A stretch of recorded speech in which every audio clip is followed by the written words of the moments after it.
বিক্রি হয়েছে অন্য দিনের মতো? না, কম। কয়টা বিক্রি হয়েছে? কত 10-12টা। নর্মালি আপনাদের কেমন জার্সি বিক্রি হয়? এখান থেকে বাইরে ভালো বিক্রি হয়। এখান থেকে বাইরে ভালো বিক্রি হয়, মানে এই প্রত্যাশা নিয়ে আসলে প্রত্যাশা কি মানে এই প্রত্যাশা ছিল যে এমন হবে বাংলাদেশ আজকে?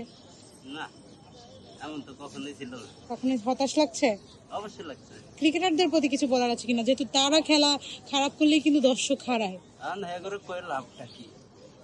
এরা এমনই খেলবো, এগুলো কইলেও যেমন না কইলেও। আচ্ছা আচ্ছা, এই দর্শক এই বিক্রেতা হতাশার কথাই বললেন। এতক্ষণ বসে মাত্র 10-12টি জার্সি তার বিক্রি হয়েছে, এমনটা আমরা দেখতে পাচ্ছি বিভিন্ন স্টলে। আগে কিন্তু এখানে আসলে অনেক হাজার হাজার জার্সি বিক্রি হতো, সেটা কিন্তু নেই।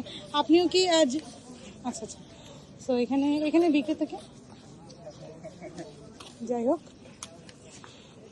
সো এই হচ্ছে শেরেবাংলার প্রাঙ্গণের অবস্থা, একদম শুনছেন। হুট করে আসলে বোঝার উপায় নেই যে এখানে কোনো খেলা হচ্ছে।